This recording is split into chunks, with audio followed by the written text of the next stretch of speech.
What up? It's Noah Neves. Okay, today we're doing another couple other tutorials, and today we're going to be going into just more into compressing the vocals.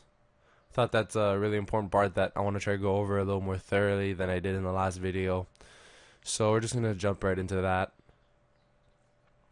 So I have this new piece that we worked on yesterday with my boy Coins from the Broke Mokes.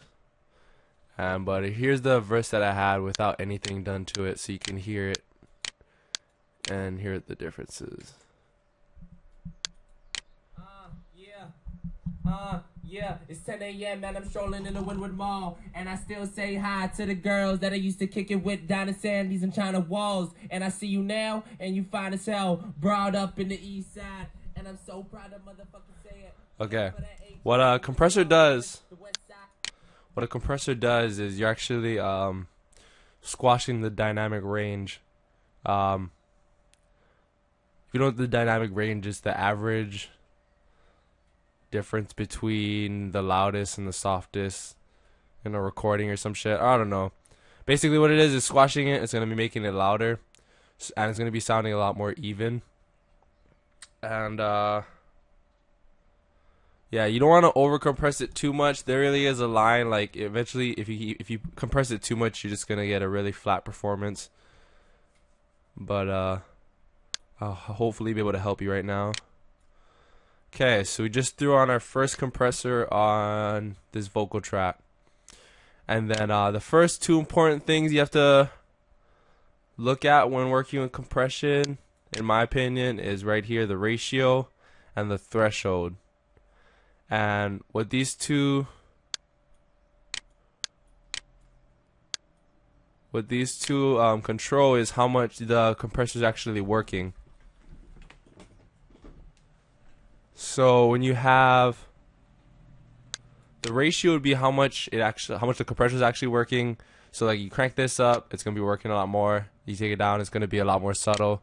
And the threshold is the point that the compressor starts to work, like when it comes through your interface or whatever. So you have to it has a direct correlation with the track. So like the threshold is set at 15. So every time that my track comes over 15 dB, the compressor is going to start working.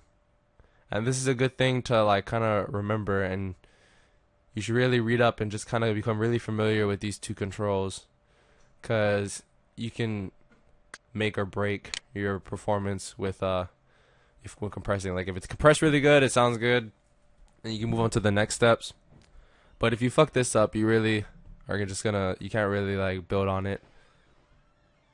Okay, so the first thing I like to do is on the first compressor, I usually turn it around up to, I turn the ratio up to about like at least 4.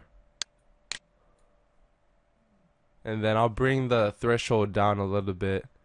And then you want to use this right here, this little square box, to see how much the compressor is actually working. So I'll play that and you can see see how it looks like.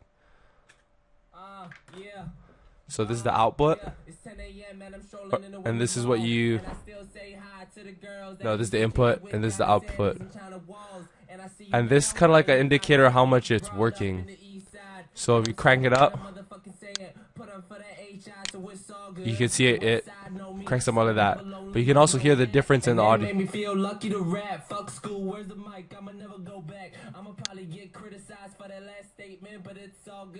So I usually bring it to about like 4 to 5, anywhere in between that, and then adjust the threshold so it's you don't want it procking too much, you don't want to hit it too much. Bring the fader down. Since you're gonna be compressing, you're gonna have to bring the fader down, because I'm about to slap another one, and that's gonna make it even louder. And what this does is it brings the floor of your vocals, it brings it up. So like your softest points are gonna be a little bit like not that much softer than your loudest points. And what this does is it creates that loudness, so it sounds better on headphones, whatever. So it just, yeah. Sorry, it's first thing in the morning.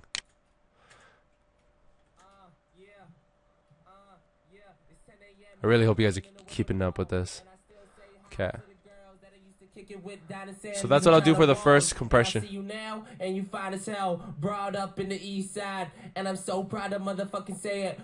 So that's how much I'll be compressing for the first one. Then I'll slap another compressor on there, kind of just to rein it in. And this one I'll usually turn the threshold a little bit down, so I don't like the second one hitting too much. But I still want it there. You don't want it to be choking the vocals, if you kind of understand what I'm saying.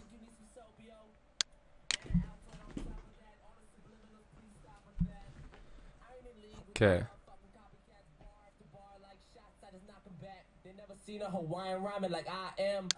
So after you slapped on both compressors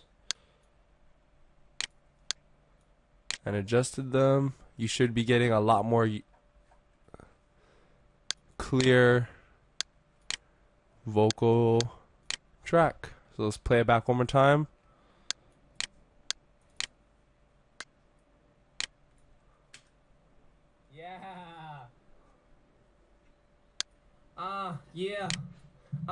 Yeah, it's 10 a.m. and I'm strolling in the Wynwood Mall, and I still say hi to the girls that I used to kick it with down in Sandy's. So that's what it's bypassed, and then we'll turn it right back on.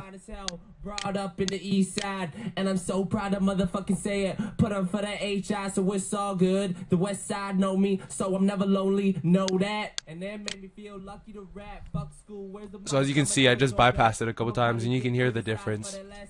But it's all good, I ain't never gave a damn shit. No one needs, and I'm chilling with some broke mo. So yeah, compressors, you're just dealing with I guess like the loudness factor of it and how clear the vocals are. And then after that, you can start cleaning it up with EQ and then adding space, whatever you're gonna do with it. But yeah, so that's the two main things: the ratio and threshold. There's a knee. I'm gonna be completely honest, I don't really know what the hell this is for yet, but I don't really use it, and my vocals are fine for now. I'll probably, like, once I learn how to use it, I'll let you guys know. But other than that, if you look over here, there's the attack and the two other the two other things worth mentioning, and it's very important as well, but I don't use it as much when it comes to vocals. I probably should. And that's the attack and the release parameters. And basically the attack is how fast the compressor actually snaps onto it. So if you turn it all the way down, it's gonna work really fast, and if you turn it up and you adjust it or whatever, it's not gonna snap onto it as fast. And what you would use this for is, if this is more of like you're mixing like if you have like a drum track and you're mixing like drums and you don't want the compressor to take the life out of it or like bite down on it, you can adjust the attack so it knocks but it's still compressed. Yeah.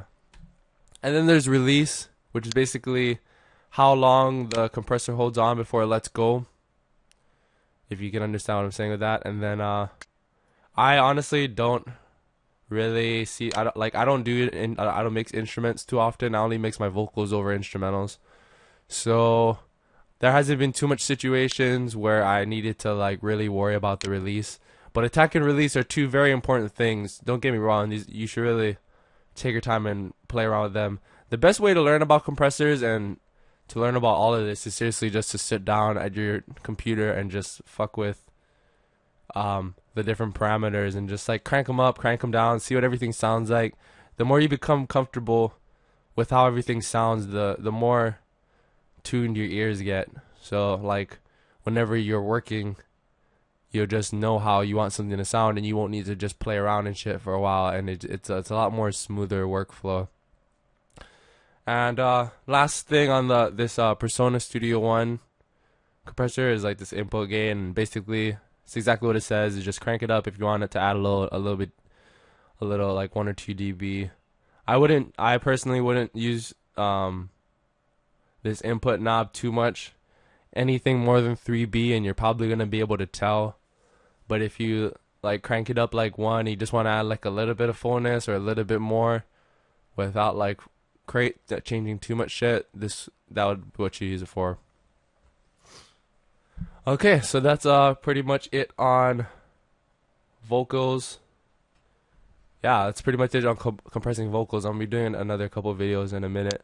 So I'm gonna play this track back one more time with the beat over it. Yeah. Yeah, it's 10 a.m. and I'm strolling in the Windward Mall. And I still say hi to the girls that I used to kick it with down in Sandy's and China Walls. And I see you now, and you fine as hell, brought up in the east side. And I'm so proud to motherfucking say it. Put up for that HI, so it's all good. The west side know me, so I'm never lonely, know that. And that made me feel lucky to rap. Fuck school, where's the mic? I'ma never go back. I'ma probably get criticized for that last statement, but it's all good.